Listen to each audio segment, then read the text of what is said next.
Welcome to Afterlife Café TV, connecting hearts, healing souls, and bridging worlds.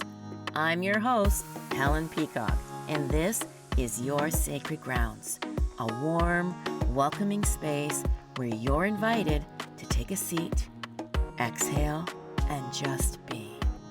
Each week, we will gather cafe style for heartfelt conversations, some mediumship, and maybe some intuitive insights and soulful storytelling that explore the afterlife, some healing, grieving, and the unbreakable bond between us and those in spirit.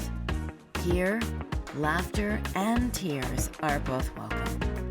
Love transcends time, and spirit meets us in the most human of ways. So if you're seeking comfort, connection, or a deeper trust in your own inner knowing, you're in the right place. So pour yourself something warm and let's begin. Oh, beautiful souls, welcome to the Afterlife Café TV. And if you're new here, welcome. And if you're returning, welcome back. So I have an interesting show. It's me taking questions. I am at my summer home, so you may hear some things falling on the roof. So I apologize for that. Especially if you are a returning guest, you may notice a different background. So that's where I'm is at my summer home up in Buckhorn, Ontario, Canada, in a beautiful little place called Melody Bay Resort. So that's where I'm at today. So what I did is I had posted out there on social media asking for questions that you would like to ask myself, because I am a psychic medium, spiritual guidance. I'm a teacher, mentor as well. So I do have a couple of questions. If you're joining me live, feel free to give us a call. The number is 1-800-930-2819. I will say it again, which is 1-800-930-2819. And feel free to give us a call and see if I can answer any questions for you. So in the meantime, I do have some questions that people did submit in, and I appreciate all of you who've done that for me, who sent them in. And one of the questions is, how do spirits decide who comes forward first? And I thought that was a really good question because people do wonder about that. And I often smile when people ask this because many people assume like there's like a waiting room in heaven with everyone standing in line, and that's not how I experience it. I don't choose who comes through. Again, I'm just the medium. I am the bridge. I am just the messenger. And sometimes the client doesn't choose who comes through. It's the spirit that chooses. So it's the loved one in spirit who decides. Often it's the soul with the strongest need or the strongest energetic connection, especially in that moment. And sometimes it's the person that the client has expected. And sometimes it's like the one that they never thought would come through first. And I always say that to my clients, you never know who's going to drop in, and to be open to receive who may drop in. Like I said, whoever has the strongest energy will come through. I've also learned to trust that spirit knows what is needed before I do. They know the client's going to be in front of me before even the client does, right? And so as a medium, as mediums out there, our job isn't to control the conversation, it's to listen. And my job is to trust what I'm receiving and trust that you're going to receive what you need to receive. Again, spirit's not going to waste their time coming through, and you may sit there and go, okay, well, I'll know that it's them if I hear the word pizza. They're not going to waste their frequency, their energy to say this word pizza. Well, they might, right? Especially if it's in my library, but they're going to come through with things that you need to know because they know your past, they know your present, they know your future. They remember what it's like being human, and they're here to assist us.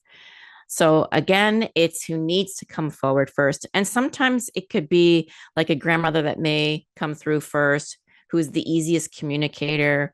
Sometimes a friend may step forward because they have a message that opens that door for everyone else and to help paint a picture through that as well. So sometimes it's, especially if there's a young loved one that's coming through, sometimes it would be a mother that may step forward or a grandmother or a grandfather that may step forward first, right?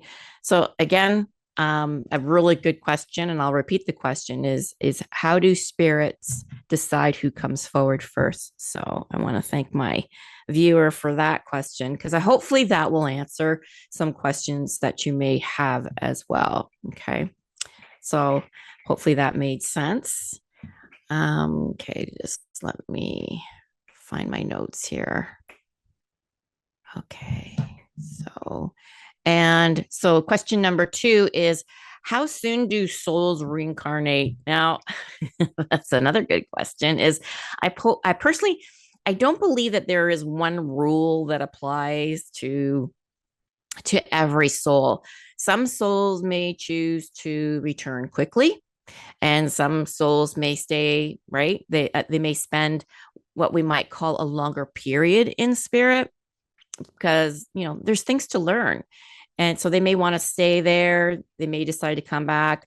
I'm not, and again, these are my thoughts, these are my opinions, so I'm not 100% sure, but just from readings and just from teachings, courses that I've taken, I just kind of take it like a mixed bag that's coming through. So and going back to that, so others may spend what we might call a longer period in spirit. The interesting thing is that time as we understand it doesn't seem to exist the same way in spirit form. So again, how long? Well, may actually be a very human question, right? So I believe that each soul, together with its own higher wisdom and spiritual guidance, chooses what's supposed to own their journey, their own personal journey, right? So some souls may want another earthly experience and some may not. Others may wish to continue learning from the spirit side for a while. Neither is better, right? It's simply part of the soul's evolution. I also love saying that I don't believe spirit rushes anyone. Now, if you ask me my personal opinion, I wouldn't want to come back. That's just my personal opinion. I would love to be a spirit guide from the other side and helping loved ones here, in the physical realm. That's just me. That's just where I'm at. But that may change when the time comes to cross over, right? So I'm just gonna quickly check and see if I have any questions, any callers coming in the chat. Okay, so far, nope. I just want to check in, make sure that, again, I'm going to just give the number again if you're joining live. If you do wish to give a call at 1-800-930-2819. Just going to mention that throughout the show. Okay. So another question is, how do you tune in and tune out? Now, I don't think of it as turning a light switch on and off. It's more like adjusting a dial on an old radio or transistor radio, showing my age there, right? So it's a matter of tuning in and tuning out, and the station is always there, right? So it's simply choosing which frequency I'm paying attention to, right? So when I want to tune in, I become quiet, I slow my thoughts, I focus inward instead of outward, and I become more present, right? And so for me, meditation helps on that. Okay. Nature, I love being outdoors, especially up here, my little getaway here. And that's a lot of grounding as well. I like to do breath work as well. There's different forms of breath work for that. And I just trust what helps me for that. When I need to tune out, and it's funny because I kind of posted that this morning on my social media, is part of my regimen is going to the gym, or if I'm not able to make it to the gym, I do have like a little fitness area. So it's taken care of and working with the physical aspect of myself, right? Again, exercise, it could be Pilates, it could be yoga, it could be just like today was strength training for me, right? It was back and body's day today. right? And so, and spending time with family and friends, I will confess at nighttime, I like my Netflix. I love just tuning out and escaping. I love documentaries. I love um, mystery shows because I love to try to figure things out. My morning regimen as well, when I'm having my coffee, is I love word games. I absolutely love Scrabble, and I've got like three different platforms of Scrabble. I also love Wordle. Again, it's like working the brain, the left side, right side is more intuitive, left side is more logical, right? So I kind of like I tune out that way. It's again, it's taking me away from the whole spiritual realm. So yeah, I confess on that one. I can be a bit of a nerd in that sense. I also like to read books, different types of books, right? I love romance. I like mysteries again. So, or if I feel like I just want to learn something because I am a sponge, I'm a truth seeker as well. So I'm constantly reading. And I find doing all of this stuff as well also helps me to expand my personal library, right? So when I am communicating with spirit, they're using my personal library. So I like to take in information, right? So I'm tuning in that way, is taking in information. So I have more of a library so that spirit has that to work with, to implement, impress on me. Sorry, not implement, but impress on me whatever is they wish to convey, right? Hence why I always say I like to travel because, the more that I travel, the more information that I'm taking in. That's my excuse. Okay, I need to travel because I need to expand on my library. So I say that's my excuse. Can I write that off, please? Right. So grounding. That's another one. Again, sitting out in nature. I always say to my clients, sit your ass on the ground and hug a tree. Right. So I love that. And being a medium doesn't mean living in spirit 24 hours a day. Everyone thinks, oh, can she read my mind? No, it doesn't work that way, right? It just means learning to move gracefully between the both worlds, right? So when I'm tuning into the spirit realm, I am tuned into the spirit realm. Um, Again, when I'm with people, I'm not sitting there trying to read people. The store is closed. That's what I say. The store is closed, right? Sometimes I may pick up things, right? Depending on who I'm with as well. I do have one of my friends, she's my assistant as well when I do live events. And I don't know what it is. Maybe it's because of my Scottish background. She's very much Scottish, even with the Scottish accent. Yes, Cheryl, if you're watching this, I'm calling you out. Um, her family seems to drop it. Just the other day, her buddy guy came in, right? And so sometimes I'll open that door and I'll let that loved one in just for a little bit. Oh, yeah, I'll let you in, guy, just for a little bit. What do you get to say? Right. So it's just a matter of who I'm with, where I'm at. So tuning in and turning off. I like to say closing the store. Is the store closed today? Is it open? Right. So hopefully that will help. Again, I thought that was a really good question as well. Okay, so just let me double check here. Okay. So have you ever experienced a dark spirit? Okay, so personally, I have never experienced what I would describe as an evil or dark spirit because then you're speaking from experience instead of making a universal claim, right? So it's kind of like when it comes to, like, in my experience, when someone passes, they're no longer carrying the ego in the same way they did during their human life, right? They're able to see life from a much bigger perspective. There's a form of an understanding. There's also a healing. There's also, and I feel this strongly from them, there's also this strong compassion. Um, have I connected with people who made poor choices while they were alive? Alive? Yes, absolutely. Absolutely. We're again, we're living in this human experience and we're not perfect beings and we're going to make mistakes, right? And so, and some maybe chose the path of the darkness, and that's part of their evolution. And it may be so that they're helping the others here in the physical realm how to react and how to respond. And where's the healing in that process, right? But the energy that I experience isn't one of fear, right? It's often, I'm going to say, remorse. I'm going to say there's more growth, or a desire to bring healing to those who they've left behind. And to me, it feels balanced, right? I also I love saying that fear belongs more to the human experience than the spirit experience, right? I use that quite often. Is, you know, do I fear dark spirit? Absolutely not. I just don't, because I know that I'm safe, and I set my intention of out there, like putting it out there. I set the intention that I only invite those who are from the pure love and divine. I know that I'm protected. So, people would, well, do you believe in dark spirits? Well, again, like I mentioned earlier, I just believe that there's the spirit that's coming through that may have lived that part of their journey, but I don't fear them when they're coming through, because again, that shifts. And that's my personal opinion, right? So those are my personal experience. There may be some out there.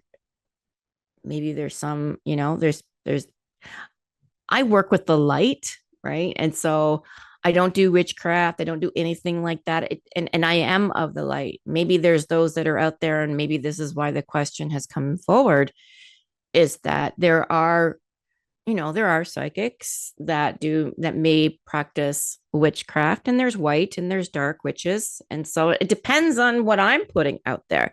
Now, again, I have to say, this is my personal opinion. These are my personal experiences. Every psychic, every medium is different on that, right? So, okay. So here's another question. Why do some people receive signs from loved ones and others don't? Okay. And that's from Jen. And so I think did I answer that in the last question? Okay, so this is a caller that came in. And so, why do some people receive signs from loved ones and others don't? That's a good question. And I'm going to say here, this is my little thing that I love to say, and that is signs. And if you know me, you're not going to say this. It's like, oh, here she goes, she can see it. To me, again, my personal opinion, signs are not signs if you are looking for them, right? And it's using your senses in regards to that. So it's sensing when a sign is coming. Now, if you're grieving and say the loved one just recently passed, you have to understand you're in a lower density, you're in a lower frequency. Okay. When you're grieving and you're in that, it's more challenging for loved ones to lower their frequency as it is for you to raise your frequency. If you're grieving, it's down here, right? So you're not really going to notice the signs because of where you are at. And I always say to my clients, you need to honor where you are at. You need to honor grieving. And I'll put that out there. I'll say to my clients, future clients, I'll say, please don't reach out don't book a session if you want it right now. I'm going to suggest that you allow yourself to feel the emotion, allow yourself to go deep and raw and feel that grieving. And you may be angry, you may be bitter, you may have resentment because you've lost that loved one. So your awareness may not be tuned in to see the signs, right? And there's nothing wrong with that. It doesn't mean that your loved ones are not there with you. Sure, they are. And they may be assisting you to go through that grieving. And for those who are more aware and sensing them, it's because one, they believe in the afterlife. That helps. And two, they're not looking, they're trusting their intuition, that they're sensing, feeling, and knowing the signs from the loved ones. Now, you can have that connection by putting it out there. I say, pick up the phone, give them a call, metaphorically, of course, pick up the phone and chat with them.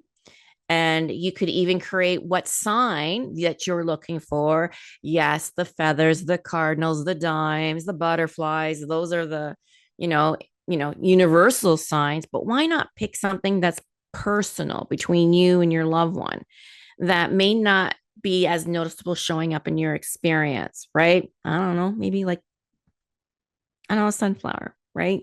Something that's personal, so that when you do receive that sign, that it's your loved one, right? Again, I love that question. And it is a popular one. It's like, how come I'm not seeing them? And I'll say, well, are you looking for the signs? And they're like, yeah. And I was like, well, that's why, because you're looking. Don't go looking. Just trust that the signs are going to show up. Right. So hopefully that will help answer your question, Jen. Thank you for that. How do I know if a loved one is sending me a sign? So, kind of like what I just mentioned for Jen, Judy, is again, it's trusting your inner knowing. And I'll say this over and over that we're all psychic. It's our birthright. We've got to trust it. That's the foundation of our psychic abilities, our intuition abilities, right? So it's trusting that and trusting. And it, you may want to call it the gut. I call it the inner knowing and trusting that. Some may get the goosies, right? Right. The chills. That's how you may know as well. And I do say too that if you notice, if you are aware of the signs, you again thanking them. The more that you acknowledge and thank your loved ones, the more you're going to receive, right? They're going to like, yay, she got the sign, right? She got it, she got it. So it's trusting that. It's trusting that. Um, again, just trusting your inner knowing. And again, it can come in the forms of music, right? If you all of a sudden your awareness gets brought to a certain lyric in that song and it brings you to that loved one's impressing that on you in that certain time. If they love numbers, in the physical realm, they're going to come through with numbers and your inner knowing will kick in. So there's that as well. So it's trusting that sign that's coming through and trusting how you feel in that moment. So hopefully that will make sense for you. Okay, so let me see. Just checking in for another question. How do mediums connect? Okay, so this is where my teachings come in, right? And I'm going to say again, it's not just us. You can do it too. The everyday person can do this too. I often compare it to like learning another language. Okay. And spirit communicates through the language of energy. Okay. Signs and symbols, my personal signs and symbols, as I mentioned earlier, my personal library. And as mediums, we gradually build our own personal dictionary library. Like I mentioned earlier, for me, I love to travel. Again, I like to watch different documentaries and movies and series. I'm taking in information, again, adding to my dictionary, right? So, for example, let's just say a grandfather's watch may mean one thing for one medium. It can mean something completely different. Spirit uses as for our memories, right? So for me, whenever I get, sometimes I may even get just a grandfather clock. I'm like, okay, I got a grandfather coming through, but it could also mean that there was a grandfather clock that was passed down and through family, right? So there's different ways in that sense, right? So spirit uses our memories, our experiences, our senses, again, our symbols. Then we learn to trust the very first impression, right? Sorry. And then that's where I bring in like my teachings, right? So I teach students about the clairs. So there's the clairvoyance, there's a clairaudience, there's clairsentience, there's claircognizance, right? Tasting and so it's using your senses, but we also like to call them clairs. So these are simply different ways that we receive information. And the biggest lesson isn't developing the gift. It's learning to trust it. I always say that's the foundation. That ties beautifully into my courses. So there you go. So I'm going to tie it in. I'm going to weave this in. I'm going to take advantage of it. Is the everyday person can do what I do. And I tell all my clients that. That's kind of like my mission. It's our birthright. And, we've been born with this gift. And so, I kind of like to say we've been programmed to, it's been dumbed down. It's been, it's woo woo. It's the crystal ball. It's the turban on our head. And I'm like, no, we're all psychic. We're all mediums.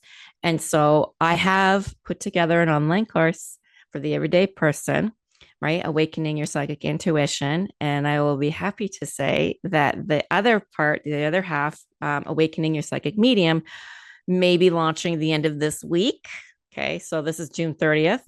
Or the beginning of next week. I'm just in the editing process. So I was just informed last night that it may be ready to launch. So if you're interested, you just go to my website, helenpeacock.ca for that. So that was a nice weave, right? Mentioning that. Okay. So just need to check the time here. So just give me a second here. Okay, so where are we at? Okay, so it looks like we are coming to a close here. If there is a question, I'm going to have to ask. I'll probably do another show, but I do want to say, please stay tuned for my upcoming show. I am so excited for my next guest. Her name is Kelly Ferguson. She is a psychic medium as well. And she's going to be telling her life story. So join me on July 7th. On July 21st, I have a returning guest, Zena, and she's coming in with a very deep conversation. This has been coming a lot through my clients, for my clients, and that is for people who have lost a spouse, especially if they've been together for a long time. And the conversation is going to be about how moving forward. And, you know, I'll leave it there because it's a very deep conversation. It's going to be a very deep conversation. So I hope you'll join me on that with Zena Walsh, Joyous Sorrows. And that will be July 21st. Okay. So I'm just checking this question to see if I can answer it really quickly. How do I know it? Yeah. So that one's going to take a little bit, that question. So I'm going to save that one for my next solo show. I just want to say thank you so much for everyone tuning in, especially those who did call in and left their questions. I so appreciate you for that. And until next time for that. So thank you for spending this time with me today, whether you joined live or you're watching the replay. I just hope one thing that we talked about reminded you to trust yourself a little more, love a little deeper, and remember, I'm going to say this because it's my line, that love never ends, right? It just simply changes form. So until next time, take good care, everyone, and see you on the other side. I want to thank you for tuning in to Afterlife Café TV, connecting hearts, healing souls, and bridging worlds. I'm Helen Peacock, and I am so grateful, yes, it makes my heart sing, that you chose to spend this time here with me. So to continue the connection, I do invite you to tune in to the Transformation Talk Radio every Tuesday at 11 a.m. for new episodes. And you can also visit my website at helenpeacock.ca to find out more about my sessions, group readings, yes, even Zoom group readings, and perhaps some events I may be holding. And also, there will be a course on your psychic development, mediumship development, if you're interested in that. And just know that there are more ways to gather in our Sacred Grounds community, where you can also, again, find me at helenpeacock.ca. So, if this episode touched your heart, please like, share, and subscribe.